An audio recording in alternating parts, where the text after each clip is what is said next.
Bonjour Héloïse. Bonjour Claire. Alors j'ai une petite question. Quel conseil donnerait Maria Montessori à des futurs parents? Ah, merci pour cette belle question. Elle dirait sûrement que la première chose à faire, c'est d'observer son enfant et que avoir confiance en lui. Elle explique que l'enfant a en lui, un maître intérieur, elle appelle ça comme ça, qui lui montre le chemin des apprentissages qu'il va devoir faire pour, devenir un homme, un être, humain adulte. Mmh. Et la preuve en est, c'est qu'il apprend à lui parler sa langue dans laquelle il est, immergé, sans aucun maître extérieur, et c'est pareil pour la marche. Personne lui dit, qu'il va falloir, se muscler, apprendre à se retourner, puis le 4 pattes, enfin toutes les étapes qui vont lui permettre un jour d'être, en bipédie, permanente.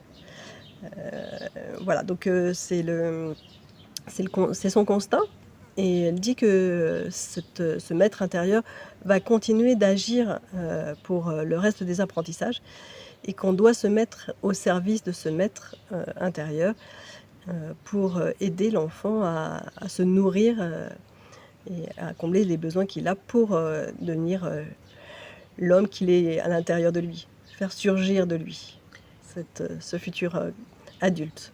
Du coup, comment savoir quand c'est le maître intérieur de l'enfant qui parle et quand ça ne l'est pas?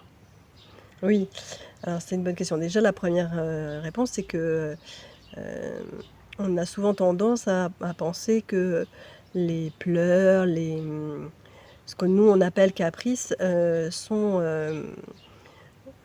de l'enfant une volonté de nous embêter, voilà. Ça, c'est pas possible. Un enfant, avant 3 ans, il est pas conscient de ça, il est pas capable de ça. Donc les premiers pleurs sont jamais, pour, nous embêter. Ils sont là pour nous dire quelque chose que souvent on n'arrive pas à comprendre, ça c'est une réalité, mais ils sont là pour nous dire quelque chose. Et ce qu'elle a découvert, c'est que souvent, derrière ces caprices se cache en fait un besoin d'ordre.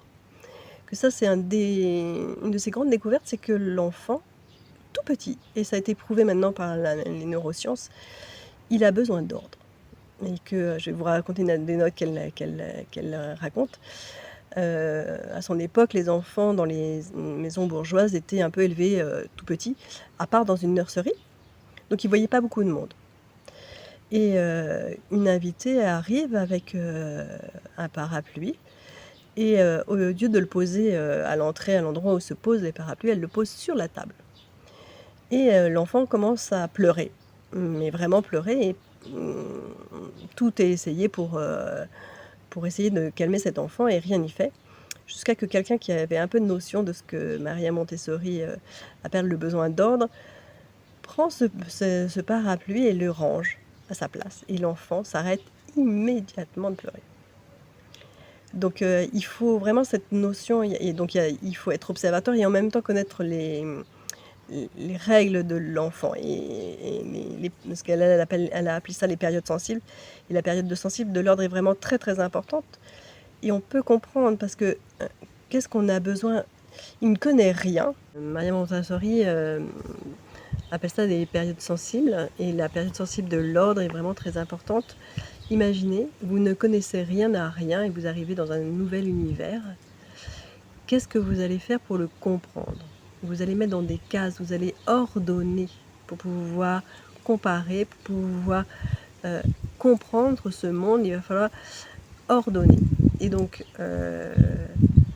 l'ordre, dans la construction intérieure de l'être est très, très importante. Donc il faut qu'il y ait un ordre extérieur pour que l'enfant puisse construire son ordre intérieur. Et je vous conseille d'exercer ça chez vous aussi. Mettez de l'ordre à l'extérieur, vous verrez que ça fait beaucoup de bien à l'intérieur. Et donc il faut juste penser que l'enfant, jusqu'à ses 6 ans, a besoin de cet ordre extérieur pour se construire à l'intérieur. Donc ton conseil, c'est de l'ordre et de l'observation de l'enfant. Oui, du respect de son rythme et de ce maître intérieur qui le guide. Merci beaucoup Claire. Merci.